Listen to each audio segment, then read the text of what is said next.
ನೋಟುಗಳು. ಈಗ ನಾವು ಹೋದ ವಾರದಲ್ಲಿ ಜಾತ್ರೆಗೆ, ಸಂತೆಗೆ, ಮಾರ್ಕೆಟ್ಗೆ ಎಲ್ಲ ಹೋಗಿದ್ದೇವೆ ಅಲ್ವಾ. ಅಲ್ಲಿ ಏನೆಲ್ಲ ಆಟದ ಸಾಮಾನುಗಳು, ಏನೆಲ್ಲ ಬಗೆ ಬಗೆ ವಸ್ತುಗಳು, ತಿಂಡಿ ತಿನಿಸುಗಳೆಲ್ಲ ಇದ್ವು. ಅದನ್ನೆಲ್ಲ ನಮ್ಗೆ ತಗೊಳ್ಬೇಕಾದ್ರೆ ನಾವೇನ್ ಕೊಡ್ಬೇಕು ಅವರಿಗೆ? ದುಡ್ಡು. ಬೇರೆ ಬೇರೆ ದುಡ್ಡು, ಸಣ್ಣ ಸಣ್ಣ ಮೊತ್ತದ ದುಡ್ಡು, ದೊಡ್ಡ ದೊಡ್ಡ ಮೊತ್ತದ ದುಡ್ಡು. ನೋಡಿ, ಇದು 1 ರೂಪಾಯಿ. ಇದರಲ್ಲಿ 1 ಅಂತ ಬರ್ತಿದೆ. 1 ರೂಪಾಯಿಗೆ ಏನ್ ಸಿಗ್ತದೆ? ಗಾಡಿ ಸಿಗುದಿಲ್ಲ.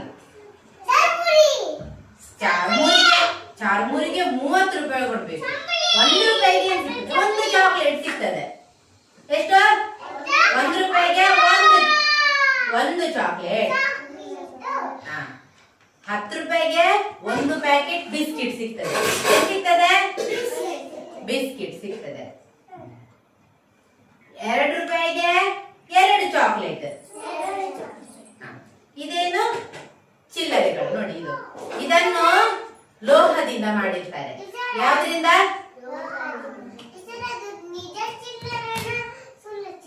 ಇದು ಸುಳ್ಳು ಚಿಲ್ಲರೆ. ಇದು ನಿಮಗೆ ಪಾಠ ಮಾಡ್ಲಿಕ್ಕೆ ಅಂತ ತಂದದ್ದು, ಆಯ್ತಾ? ಇದು ಅಂಗಡಿಗೆ ಕೊಟ್ರೆ ತಗೊಳ್ಳೋದಿಲ್ಲ, ನಿಜ ಕಾಯಿನ್ಸ್ ಕೊಟ್ರೆ ಮಾತ್ರ ತಗೊಳ್ಳುದು. ಇದು ನಿಮಗೆ ತೋರಿಸ್ಲಿಕ್ಕೆ ಅಷ್ಟೇ, ಆಯ್ತಾ?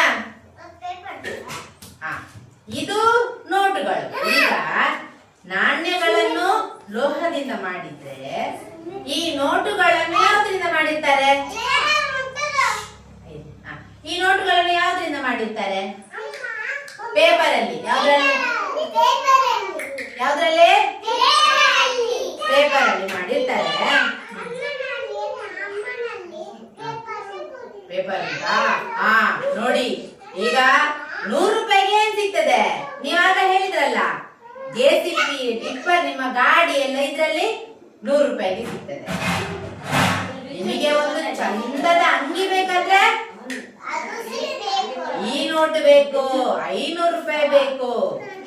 ಇನ್ನೂ ತುಂಬಾ ಚಂದದ ಅಂಗಿ ಬೇಕಾದ್ರೆ 2 ಕೊಡ್ಬೇಕು. ಇಂಥದ್ದು ಅಮ್ಮನಿಗೆ ಸೀರೆ ಬೇಕಾದ್ರೆ, ಅಪ್ಪನಿಗೆ ಪ್ಯಾಂಟ್ ಶರ್ಟ್ ಬೇಕಾದ್ರೆ ಇಂಥದ್ದು 2 ಕೊಡ್ಬೇಕು.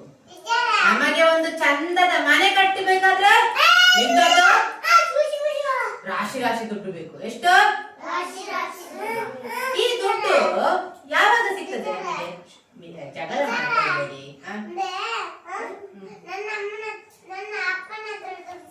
ದುಡ್ಡಿದೆಯಾ? ಅಪ್ಪನಿಗೆ ದುಡ್ಡು ಎಲ್ಲಿಂದ ಬರ್ತದೆ? ಅಪ್ಪ ಕೆಲಸಕ್ಕೆ ಹೋದ್ರೆ ಅಪ್ಪನಿಗೆ ದುಡ್ಡು ಕೊಡ್ತಾರೆ. ಹಾಗೇನೆ ಎಲ್ಲರೂ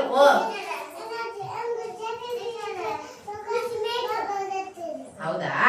ನಿಮ್ಮ ಹಾಗೇನೆ ಎಲ್ಲರಿಗೂ ಕೆಲಸಕ್ಕೆ ಹೋದಾಗ ದುಡ್ಡು ಸಿಗ್ತದೆ. ಅರ್ಥ ಆಯ್ತಾ?